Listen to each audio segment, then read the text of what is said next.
You Booked It, episode 218.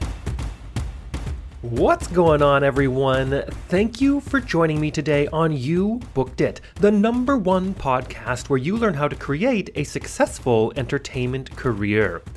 Have you joined the You Booked It community yet? It is your go-to entertainment career resource. Inside, you'll have direct access to Broadway performers, Emmy nominees, and people just like yourself navigating this industry. Learn from those walking the walk. Build industry relationships, access unlimited masterclasses, and learn how to book the job more consistently. Join free today. Tap the link in the show notes or go to youbookeditpodcast.com/invite to get inside. And now, let's meet today's guest. All right, let's kick off today's episode. I am excited to introduce my guest today. It is Edwin Rojas. Edwin, are you ready for this? I certainly am, Dane. Thank you for having me here. Hey, thanks for being here. Since the age of 10, when he walked into a magic shop, Edwin has made entertainment his career. A graduate from Florida International University in business and marketing and a Southern Florida native, Edwin started working at sea during college as a guest entertainer on Norwegian cruise lines. In the 90s, he was a cruise director for Holland American Line, culminating with the 1998 World Cruise on the new flagship MS Rotterdam. Edwin's creativity has helped numerous clients with projects, names for products, and the general understanding of the cruise industry. Rojas Talent Group and Edwin have produced shows for numerous casinos, theaters, hotels and resorts, cruise lines, and many top corporations. Besides producing shows, he also manages several entertainers and consults to major entertainment projects and venues. Edwin, that is a pretty tight synopsis of what you do in the industry. But why don't you tell us a little bit more about yourself, fill in the gaps, and a little bit more about what you do as a professional in the entertainment industry? It would be my pleasure. And once again, thank you for having me here today. I was a really shy little kid growing up in Miami, Florida. My parents were first generation. I'm first generation American. They immigrated from Cuba in 1951 before Castro Cubans. And then my mom, being a very wise woman, realized she had to break me out of being so shy. And I think a lot of entertainers are on the shy side. So she realized that a magic shop was opening near our home. And she went to that magic shop and bought 2 or 3 little tricks and gave them to me and told me, you should practice and maybe entertain the family or whatever. So I did. And when I did the tricks, probably 3, 4, 5 days later, I realized, oh my God, I amazed people by these tricks that I knew that they did not know how to do them. And I made people smile and happy. And it clicked in my brain. Hey, I have a talent here that none of my friends have. They're all sports stars. And I tried every sport in the book, but I was never great at any of them. I was okay. And then I was always a go-getter. And I guess I'm a type A. And I always wanted to be the best I could be at what I did. So anyway, I did the tricks. And then my grandparents used to have the house right next to my parents. And I started, at that time, there was no internet. This is early to mid 70s. I hand wrote a little signs, passed them out to all the kids in the neighborhood. 10 cents to it, come to a magic show. And it was probably a 10 or 15 minute magic show. We sold popcorn for 10 cents, lemonade for 10 cents. And as soon as they all left and it was over, I think I had $7 or $10 in my pocket.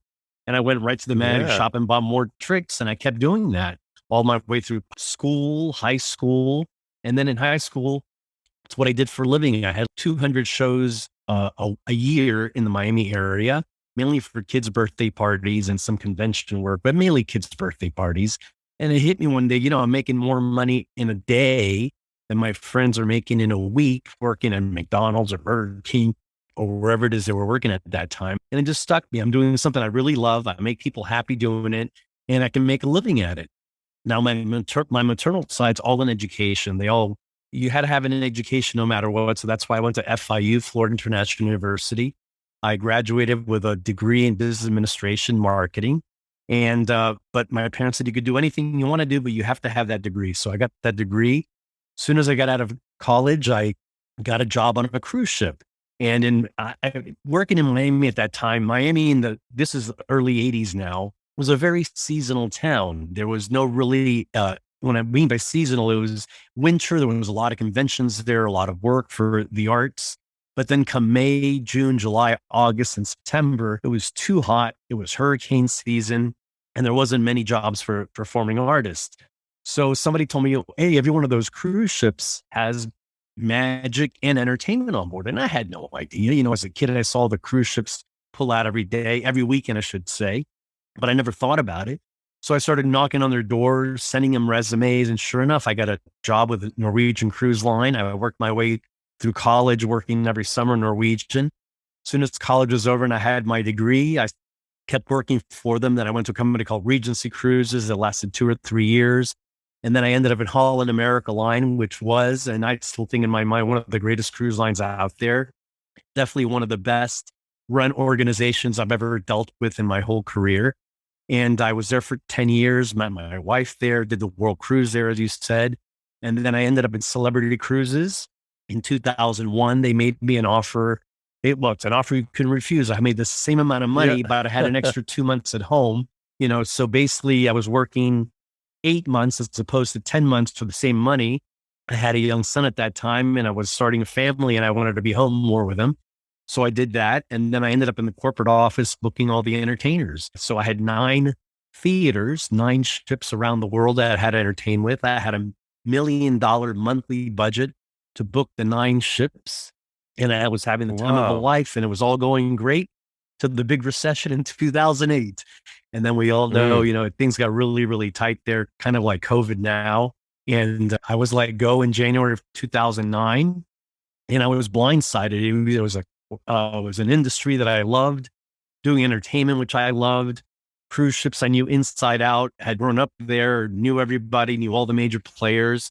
And then it said, I worked then I got a job for a year and a half before I left with Barry Ball Artists, which is the biggest talent agency for the cruises industry. And then I said, I'm going to do my own thing. And people said, you're crazy. It's the recession in 2008, 9. Everyone's, suffering. And I go, yeah, but it's going to be tough now. I have some funds put away. I can make it happen. But when the economy comes around, and it always comes around, it's just cyclical, I'll be ready to go. And that's exactly what happened. Very cool. And now you do all of that for yourself. You staff or you cast shows and you create shows, yeah? Plus lots of other things? Yeah, I moved to Las Vegas in 2014, basically because I was producing a show in downtown Las Vegas at a casino hotel called the D Las Vegas. And I also had another project. I was trying to sell the world's largest sports memorabilia collection. And there was a gentleman at that time who was the COO. Was the COO? Yeah, he was the COO of the Venetian Sands Corporation. And he was a family friend. And he was really into it. And he thought it'd be a perfect thing to bring to Las Vegas. Long story short, that fizzled. The show downtown, we broke even, but it was a lot of work for no money. And so basically the 2 projects that brought me to Las Vegas fizzled, but I kept selling performers basically to the cruise ships. I still do that a lot. I sell tribute bands and comedians, lots of comedians. I've managed many comedians in their careers. But really lately, probably in the last 5 years, the biggest part of my business is brokering celebrity appearances at tribal casinos. And tribal casinos are just Native American Indian casinos around the nation. It started with the Seminole tribe in Florida, and I've been working around there. So basically, they hire whomever it may be. Let's say a famous actor to be for a promotion, either a step and repeat, an autograph session with their elite players, or a special party with their elite players, or hosting a blackjack tournament or something like that. And that's really 55 or 60% of my revenue now. Yeah, very cool. I'm excited to dig into this interview. Sure. But before we do, let's get into this first section here. And Edwin, look, I'm a sucker for a good quote. What's your favorite quote you'd like to share with everyone?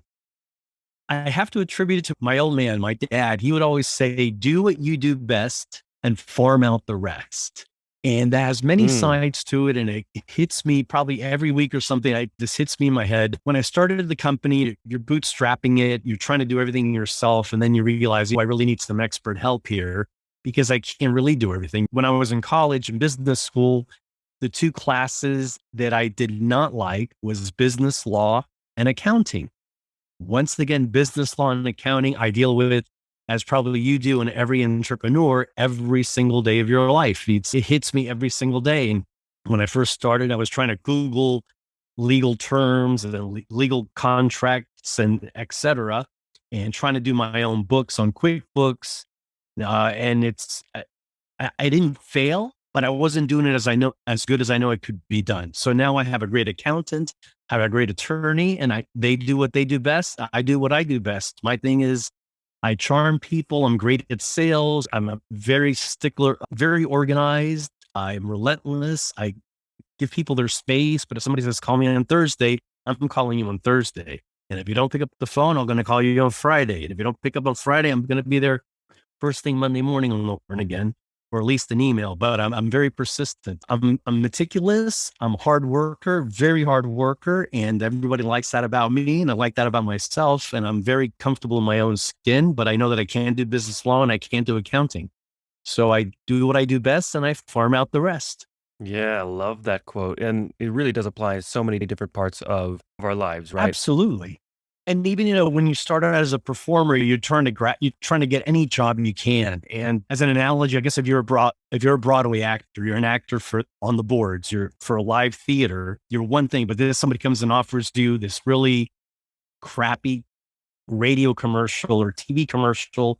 And you say, wow, it's not really what I do, but I've got to take it because I got to pay the rent and I've got to eat. And it's admirable. You've got to keep working in it. You get better at it. But it's not really your forte. So it goes to that too. You got to do what you do best and stick to it. Yeah, 100%. Well, let's get into this next section here. And Edwin, of course, you are an entertainment professional. I'm an entertainment professional. And I think that you'd agree that this industry can be one of the most subjective, brutally honest, and personally emotional industries in existence. And you know as well as I that in order to create and have a successful career in this industry like you're having now takes a lot of dedication and hard work. And while, yeah, there's an outrageous amount of fulfillment and enjoyment doing what we do, there are also our fair share of challenges, obstacles, and failures we are going to experience and we're going to have to move forward through. So tell us, what is one key challenge, obstacle, or failure you've experienced in your career? And how did you come out the other side better because of it? Well, I just briefly touched upon it actually, but I think the biggest failure in my career was when I was let go from Celebrity Cruises in 2009. Here I was a direct manager of entertainment, booking, as I said before, 9 theaters, 9 ships across they were all over the world. About $1 million budget per month to get all the entertainers on those ships, 9 ships, doing 5 or 6 shows a week per ship. And I was loving life. It's what I did. I had 25 years of entertainment cruising experience under my belt. I was a cruise director for over 20 years, had 5 years in the office. They were sending me all over the world for these management courses and becoming a better executive. And I'm thinking, oh, I'm in. This is really great. And then sure enough, my boss calls me in on a January morning in his office, and I walk in and there's HR there. I go, oh, this isn't good. And sure enough, I was let go. And then the next day they let go of 3/4 of the department, be it in hindsight, they got rid of all the people with experience and they brought in people half our age and half the money. And that's cool too. It's business. I understand that, but I really thought I was devastated, to be honest. Here I had 25 plus years doing this. I thought this is going to be my end of this is what I'm going to do for the rest of my life. And it didn't happen. So I got home, I regrouped, I had a severance pay for 3 or 4 months, whatever it was. The funny side note is my wife and I had just moved into a house in 2000. This is now 2008. So 8 years later, for 8 years, we hemmed and hawed. Do we add a pool? Do we not add a pool? Do we add a pool? And I said, things are going really well for me at work, honey. My bonus for 2 or 3 years will pay the pool. We're going to get the pool. The pool was being finished the day the city gave us the CO, the certificate of occupancy, which means everything is perfect. You're done. The pool's done. The day I had the pool done, the day I was let go, same day. So I laid by the pool for a month and a half, took my severance. And I said, then I ended up at Barry Ball's office for a year and a half as an agent, which is the largest talent agency for the cruise industry. And then I said, I'm going to do this myself. So from the darkest thing was being able to go to Celebrity Cruises, I ended up a year and a half later starting my own company, and I've never looked back. So from everything bad, something always good happens. And that's the worst thing that's happened to me and how I came on the other side of it. Yeah, I love that. That's so good. And it comes up a lot in the podcast where people have, like in your instance, it's starting a company, other people it's creating movies or music projects or whatever it might be, right? Where maybe what we envisioned for our career and our lives just isn't planning and unfolding the way we initially planned or dreamt about. And so many times it comes up and it's simply do or create your own work, Absolutely. and to find fulfillment there. And that it really is this universal concept that has been spanning so many different niches within this industry. And there's clearly something to it, right? To find that fulfillment and you can do what you want, right? I And still agree. get everything from it. I agree with you 100%. I think what you just touched on, there's so many facets to our industry. And I think you have to have your eyes open and your ears open, because Mm, you might think, I'm going to be the best video editor in the world. And you do it and you do it and you do it and you do it. And you have maybe 10, 20 years behind you, hundreds of thousands of hours of editing. You probably know more about Avid or all these programs and computers and everything. And you think you are, and you don't think you are an expert in that field. And all of a sudden, somebody out of left field looks at you and says, hey, you know what? You have an eye for lighting design. And you go, what? And that comes out of left field. And then it gets in your brain and it keeps going. And you go, hey, maybe I do have a talent for lighting design, for lighting videos or mm. whatever it may be. So I think you have to be open to everything, because you never know. And, in this business, you always got to keep looking for the next paycheck. Everybody from an actor to a director to a show producer, you're on a project. And as you're in that project, you're knee deep into it, 18 hours a day, 16 hours a day, 7 days a week, 7 months, 2 years, whatever. But sooner or later, that project's done. Its useful life is over, and you've got to find the next one. So you always got to keep looking for the next opportunity. And sometimes that opportunity might be in an associated trade, still in show business, but it might be something completely different. And you really got to look for that. Yeah, 100%. Really well said. Did you know building industry relationships are the most important assets you need to create a long-lasting entertainment career? And don't take my word for it. Guest after guest here on the podcast have attributed some of their biggest career moments to their relationships. That is why you need to get yourself inside the You Booked It community. You'll learn what you need to do to get noticed, and make sure your headshot stays in the callback pile so you can book the gig more consistently and create a successful career. Tap the link in the show notes or go to youbookeditpodcast.com/invite to get inside free today. Well, let's move on to a time that I like to call your spotlight moment. That one moment in time you realized, yes, I'm going to be in this entertainment industry for a living. Or maybe it was, yes, this is what I need to be doing in the industry. Tell us about that. Well, it's got to be when I was a kid and I realized that I was making a lot of people happy with my magic and a little bit of comedy. And I was Hmm. making good money, and I was never money driven, but I realized I made people happy. I could pay my bills and have a little bit of left extra. And that was great. And then my other big moment, I would think, is a couple of years after I started my company in 2009, I realized one day it was one of those days where, like, if you're an athlete, you say you're in the zone, or if you're a Broadway actor and you hit every line, every mark. The audience was with you the whole way. And one day I looked and I said, oh my God, I wrote $100,000 worth of business in one day.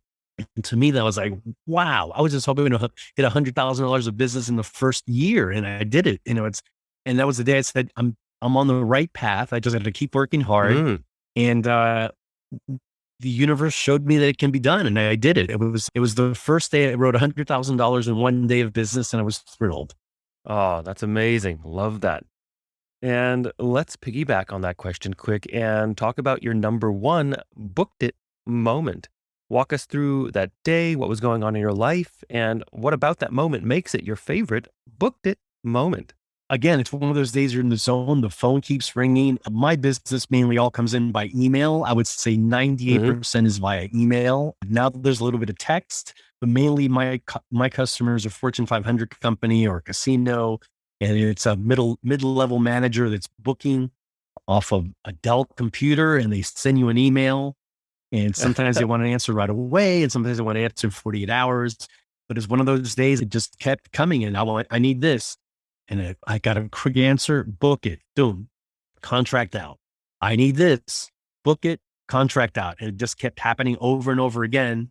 Kind of, you think it like a movie. It was like a movie in my head. I could, like, every hour a contract was coming in, and sure enough, at the end of the day, I think it was $110,575, something like that. But it was a very special day. And of course, from there, once closed up shop around 5 o'clock, went for a bottle of champagne. You got to celebrate the good days and the bad days. Yeah, exactly right. Yeah, yeah. Oh, that's so cool. And to have that momentum, just find you and like success begets success, right? Absolutely. So by you booking those people and then them going out onto the job, doing great work only gets people to give you a call again. Absolutely. Another story is a client calls me one day and they wanted like a tribute band for a grand opening, something like that. I said, sure. And Yeah. out of the blue, they said, do you have anything else? I go, well, as a matter of fact, I was just offered XYZ, a very famous Hollywood A-lister. I said, but the money is astronomical. They said, we'd be interested. I said, besides the money, there's going to probably be a private flight involved. And they said, there was a pause, and they said, I think we can handle that too. I said, are you serious?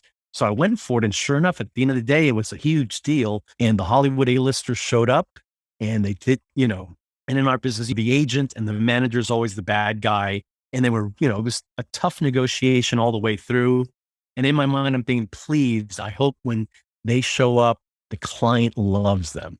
Please. So the next day, as soon as I woke up the next morning, I call and they said, Edwin, they were amazing. I said, oh my God. They said, she couldn't do more for us. She kept asking, can I do anything else for you? Can I do it? And I said, oh my God, after all that money, after the private jet, after this and that and the other. And the client was thrilled, and it was huge money. And I just couldn't believe it. I wish one of those dropped in my lap every week. I'll tell you that. Amazing. Well, let's take a moment to talk about the present. What projects are you working on now? What are you looking forward to? And, this industry is more or less coming back through this pandemic. How do you see the entertainment industry moving forward in the next couple of years? Dane, it's been a very bleak 2 years, as you probably know. I mean, when this whole COVID thing started, for me, it was March 15th of 20. I couldn't believe it. I had the summer of last year, summer of 2020, we had more bookings in the books, more contracts ready to go than we've ever had. I said, this is going to be amazing. And every week there was postponements at first, and then it was force majeure, cancellation. And I couldn't believe it. I've never been depressed in my life, but as I look back now, I think I was clinically depressed. I would work for 2 or 3 hours, then go take a nap. And there was no email coming in. There was no voicemails coming in. There was no telephone calls. It was dead. I remember when they closed the Strip, my wife and I said, let's go to the Strip. And we just took the car, and it felt like you were on a set of a Hollywood movie. There was nobody anywhere. Many casinos, of course, don't have locks on the doors. So they had put plywood over the doors. There was a Las Vegas Metro police officer with the lights going in their car in front of every property. It was just crazy. Yeah, my wife and I did the same thing. We took a little drive down the Strip after everything was shut down. Yeah. It was the weirdest, eeriest thing. It was very weird and very eerie. There was one day I said, I'm going to wake up before the morning and take sunrise pictures. And then I saw a photographer do it. I said, well, he took the pictures I wanted to take. So I reached out to him, and I never actually closed on the deal, but there were amazing photographs of just not a person on the street, not a car in the street. It was flabbergasting. And anyway, so in my denial, I said, by June, July, it'll come around. And here we are, June, July now of 2021, and it still didn't come around. And for me, actually, 2 of the contracts that were postponed from last summer of 20, they happened now in August. And now I see things are picking up a little bit. My clients are calling. It's nowhere near the way it was pre-COVID. So you said my current projects right now, a lot of things that we're going for before COVID came, some of those projects are just out of the water. They're not even interested anymore. A couple of them have a semblance of life, but my main goal right now is just get the company back up and running 100%. And it's like, as I told my family and my wife the other day, it's basically like starting a company from scratch. There's a lot of the biggest problem, and I thought it was just me, but I've talked to a lot of my friends that are in this business and have agencies. Also, a lot of the bookers that I had a great relationship with are gone. Some of them are retired. Some of them couldn't last the year and a half, 2 years without booking, and they've moved on to greener pastures or different industries. So I have a lot of clients that I haven't named, but there's a new booker there. So it's starting from day one. So it's trying to nurture those relationships, present, this is what we've done for your company before. Here's what we're going to do for you in the future. But it's a long uphill road that we have to climb it. There's no turning back, and there's no plan B. So we got to go for it. Yeah, wow. I haven't thought about the Booker's side of things, but of course, obviously that makes a lot of sense, Yeah. right? Now, a lot of people, from all over the industry, they said, "All right, you know what? This is it. I'm going to retire now." A lot of people are Yep. left the industry, like you said, moved on to greener pastures. But I said this in the very beginning. I said this is also going to be one of those giant opportunity times within this industry because of that, because there's such a handover of talent and of just people in this industry. A lot of, like you said, a lot of booking positions that now need to be filled. The business still has to eventually happen, right? And you're still going to have the entertainment and the talent. So it's a huge opportunity for everyone, really. The idea of this really, a lot of college students or people, in mid-college, going to these various programs and for musical theater or performing arts of some sort. And they're like, what am I doing here? I've just graduated into an industry that doesn't exist. Yeah, absolutely. And, I've said, I totally get it. I mean, that's just unfortunate timing. It is what it is. But right now, just keep training, because the whole industry will come back, and there's a giant opportunity for you to step into. I agree with you 100%, Dane, what you just said. I mean, I think from every disaster, there's an opportunity. And this has been the biggest disaster in our lifetime for the entertainment industry. And people say there's pent up demand, and there is pent up demand. Absolutely. People are tired of being in their apartments and their houses, and they want to go out, but they might not go out the way they did before. So you've got to be aware of the surroundings and the environment and what's happening in the industry, and keep an eye out. Maybe, I don't know. I think nobody really knows right now. Everyone's making it up as they go along. For a while there was tons of work for Zoom conferences and people to host them or whatever. But from what I see, I think people are zoomed out, and people want the live conference again. And, some entertainers don't want to fly out because they don't want to be in a room with all these people. Well, then you have to retire or find something else to do. But I think there's opportunity there for everybody. If you're a young performer and you keep working hard, like you said, you keep training, the opportunity will come to you. Absolutely. And you said pent up demand there. A little while back, I interviewed a guy named Ed Vincent. He's the founder of a company called Festival Pass. It's like a subscription based app that allows you to, they connect you with various festivals and entertainment venues all over the world. It's really cool. And he was saying that right now in the USA, there's over $1 trillion, like $1.1 trillion of discretional spending income for this industry, basically, because people haven't been traveling. People haven't been spending as much as they have been in the past. So there is absolutely pent up demand, and there is the financial means to support it. And there's a lot of people with more money in their pocket than they've had in a long time. A lot of people were home. Yes, they could, even performers who couldn't perform and were lucky enough to get an unemployment from the government. And sometimes that money was even more than what they were making before. And if they were smart, they squirreled some of that money away. And there is pent up demand. And I see people taking more courses and people buying better software, better hardware, cameras, microphones, or whatever it may be, to improve their product. And I think it's a great thing. Yeah, 100%. Well, it is time to move on to one of my favorite sections in the interview. I call it the grease lightning round. All right, I'm going to ask you a handful of questions. I want you to answer them as quickly and concisely as possible, one after another. Are you ready? let's go. All right, first question. What was the one thing holding you back from committing to a career in the entertainment industry? Probably my family. I'm the black sheep, as I said before. They're all in education, and I was the one that went to show business. Second question. What is the best piece of advice you have ever received? Never stop looking for a job. Yes. Third question.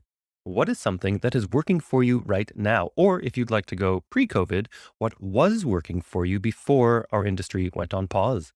That's a great question. Google AdWords. Yes. Okay. Very good. First time I've had ads on the on the show, but totally. It was Uh, I'm sorry to interject, but it brought in a no. lot of corporate work and a lot of party work. They needed a Mm, band, they needed a magician, they needed a mentalist, they needed a host. So yes, Google AdWords, believe it or not. yeah. Beautiful. Of course. And the fourth question, what is your best resource, whether that's a book, a movie, a YouTube video, maybe a podcast or piece of technology you found is helping your career right now? I would say two of them. One of them is IMDb Pro, which is where I get a lot Hmm. of the contacts for the celebrities that I need to host events for my clients. And the other one, in order to book tribute bands or bands in general, comedians also, celebrityaccess.com. They're both paid services, but they're wonderful. Perfect. Yeah, look, ultimately, the best things, the most valuable things in life tend to be paid. Absolutely. When it comes to professional services, you could scrounge Facebook or you could scrounge TikTok or whatever for people, but no, you pay someone who does the work that Correct. does And that does all that for you. I'm still perplexed, to be honest with you, how cheap IMDb Pro is. I think it's $120, $125 a year. And I said, oh my God, that's really cheap, I think. Yeah, and I feel like that's just like an Amazon thing because Amazon owns IMDb, Yeah. correct? Yes, sir. Yeah, I feel like they're pretty great at pricing things at kind of a no-brainer pricing when it comes to services like that. Correct. I think anybody that's Yeah. involved with that needs an actor or an actress or is involved in the movies, you have to have IMDb Pro. And it's, for Mm, a buck and a quarter, is like, that's a bar tab with a couple clients out after work or something. So it's a no brainer, as you just said. there you go. And the fifth question, if you had to start your career from scratch, but you still had all the knowledge and experience you've collected from your career in this industry, what would you do or not do? Would you do anything differently or would you keep it the same? I would do everything the same, to be honest with you. I really have no regrets. I've made some great friends along the way. I've experienced some great things along the way. I've been in the cruise ship entertainment business industry. I've visited over 100 countries. All of my best friends, I met my wife there. All my best friends are from the cruise ship industry. I made a lot of great connections there, and it started my career on land, which is the business I'm doing now. So it's been a wild ride since the age of 10 as a comedy magician, working my way through ships for 25 years. And now 12 years as having my own company, booking people on land. I always said, I've done every seat in the entertainment business. I was a performer, and then I was a presenter as the cruise director on ships. And then I was a buyer, $1 million of entertainment I bought every month. And now I'm a seller. So there's over 4 chairs you can have in show business, and I've had them all 4. So good. And really, who better to work with and go to because you have a comprehensive understanding of the industry because of that. I would hope so. Yeah, and the last question, what is the golden nugget knowledge drop you've learned from your successful career you'd like to share with our listeners? I would say if you chase money, you're usually not going to be satisfied. All the jobs I've had and it's basically one career of show business, but once I took a job just for the money and I was miserable. So if you look for the work experience you want to have or the responsibilities you want to have or the responsibilities they give you, and you love that, go for it. The money will come. If you chase something just for the money, it's usually a dead end street. If you attain it, your soul's not satisfied. But if you get the job that you want it to satisfy your soul, your needs and your wants, the money will come and you'll all be happy.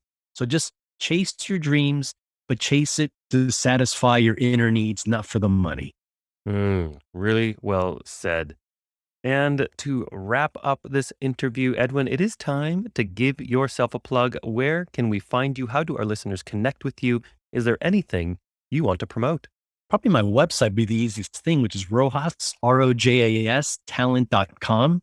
That's Rojas, talent.com. My bio is there. My email is there. You can email us, call me, whatever. Love to chat with people. Keep doing what you're doing. I strong believer in the arts make for a wonderful humanity. And without the arts, we're just savages. So keep up the arts, support the arts. Beautiful. Love it. And for everyone listening out there, I've put the link to Edwin's website in the description of this episode so you can easily connect with him. And also be sure to share this podcast with your fellow entertainers, coaches, teachers, arts and entertainment educators, and anyone you know aspiring to create a career in the entertainment industry. You Booked It is the #1 resource of expertise on how to actually create a successful entertainment career. Case in point, everything Edwin gave us today on the interview. If you enjoyed this one, make sure you hit that subscribe button so you don't miss the next one. Edwin, thank you so much for joining me. It's been so great to have you on the show and to get the perspective of a talent agent on the show. Dane, it's a pleasure. I thank you very much for your time and for having me here. And I hope to have your listeners see their success in the future. I've listened to some of your podcasts and they're all fascinating. And it's always great to have people working for people, young people, especially working in the arts. And I thank you for your efforts in the industry. Thank you. Thank you.